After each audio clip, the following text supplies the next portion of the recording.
The walking speed that targets visceral fat. You've probably asked yourself this at least once.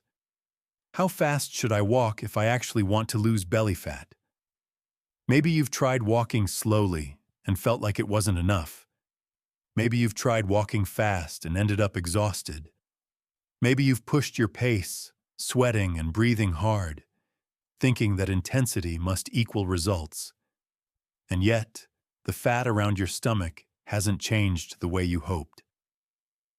If that sounds familiar, you are not doing it wrong. You are not too old. Your metabolism is not broken, and you are not lacking discipline. You may simply be walking at the wrong speed for the goal you actually have. Because when it comes to visceral fat, the deep fat around your organs, speed is not about effort. It's about signal. And your body responds to signals far more than it responds to speed. Most people believe that the faster you walk, the more fat you burn. That belief makes sense on the surface. Walk faster, burn more calories. Burn more calories, lose more fat. It sounds clean and logical. But your body does not prioritize fat loss based purely on calories burned. It prioritizes survival. And survival changes everything. Visceral fat is not like the fat under your skin. It is metabolically active. It surrounds your liver, pancreas, and intestines. From a biological perspective, it exists to protect and supply energy to vital organs quickly. That means your body does not release it casually. Your brain decides when it is safe to let it go. And walking speed plays a major role in how that decision is made. When you begin walking, your body immediately assesses intensity. Your heart rate rises, your breathing shifts, your nervous system evaluates how demanding this movement feels. If your pace is aggressive, especially if you start fast, your body may interpret that speed as stress. Not danger necessarily, but demand. And demand activates protective mechanisms. At higher intensities, your body relies more heavily on glucose. Glucose is fast fuel. It is easy to access. It supports performance. Fat, especially visceral fat, is slower to mobilize. Releasing it requires hormonal coordination and oxygen availability. It is a deliberate process. When walking speed pushes you toward breathlessness or strain, your body shifts toward efficiency and speed, not toward deep fat oxidation. You may burn more total calories at a fast pace, but a greater percentage may come from carbohydrate stores. Visceral fat reduction depends less on total calories in a single session and more on sustained hormonal conditions that allow fat release. That's the part most people misunderstand. Inside your body, two systems govern this process: your nervous system and your endocrine system. When you walk at a moderate, steady pace, one where you can speak in full sentences without gasping, your body remains primarily aerobic. Oxygen is available in abundance. Mitochondria inside your muscle cells can oxidize fatty acids efficiently. This pace is sometimes described as Zone 2 intensity, but it's not about numbers. It's about sensation. You feel steady, not rushed, not strained, not competitive. So at this speed, your nervous system remains balanced. You are active, but not alarmed. This balanced state is what allows visceral fat to gradually release energy into circulation.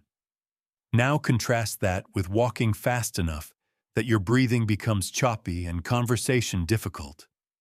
Your body shifts towards sympathetic dominance, often called fight-or-flight mode. Heart rate increases sharply. Stress hormones rise. Blood sugar mobilizes quickly. Your system prioritizes immediate energy, not long-term metabolic shifts. The difference is subtle but powerful. One speed signals safety, the other signals urgency. Your metabolism reacts accordingly. The main villain that determines which path your body takes is cortisol. Cortisol is often blamed for belly fat, but it is not inherently harmful. Yes, it helps you wake up in the morning. It helps you respond to challenge. It mobilizes fuel. But when cortisol remains elevated due to stress, lack of sleep, poor recovery, or excessive intensity, it encourages the body to protect visceral fat rather than release it.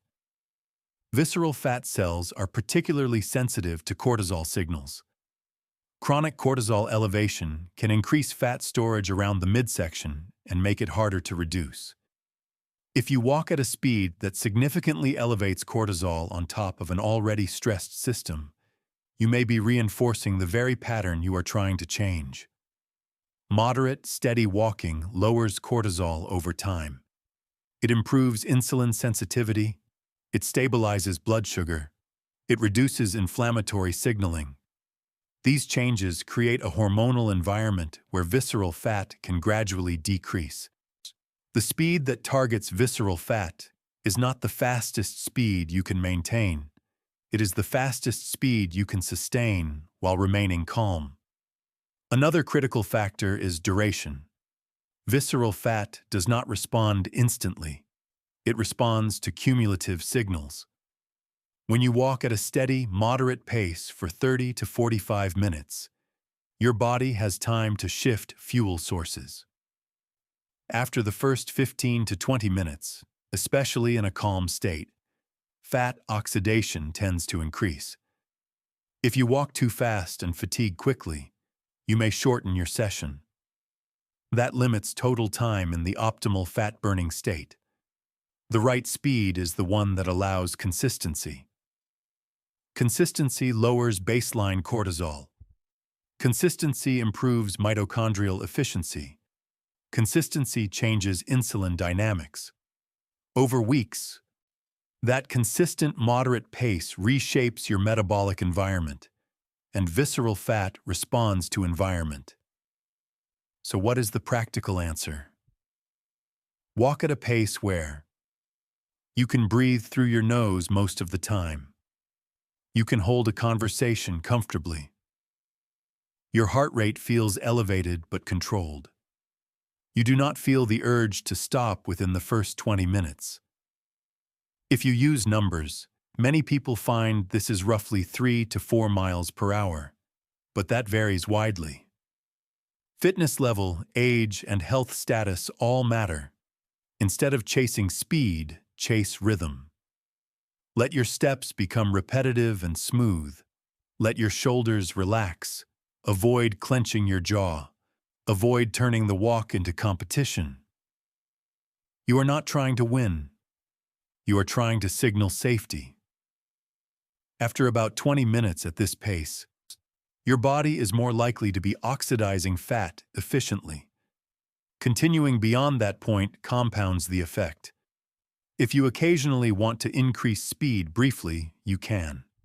But make sure the foundation of your walking routine is built on sustainable, moderate intensity. Visceral fat responds best to long-term hormonal balance, not short bursts of aggression. If you've been walking as fast as possible, thinking that intensity equals success, and your belly fat has remained stubborn, it does not mean walking doesn't work. It means your body may have been interpreting your effort differently than you intended. Your metabolism is not stubborn. It is strategic. It protects energy when stress is high. It releases energy when stress is low. The walking speed that targets visceral fat is not extreme. Just at the speed your body perceives as safe. At the speed your body perceives as safe, cortisol lowers. Insulin stabilizes. Fat oxidation increases gradually. And over time, the fat around your organs begins to shrink, not because you forced it, but because your body no longer feels the need to guard it. That is the shift. Fat loss is not a battle. It is a negotiation. And the right walking speed is the language your body understands. Once you learn to speak it, everything changes. You stop chasing exhaustion. You start building trust. And trust is what finally unlocks visceral fat reduction.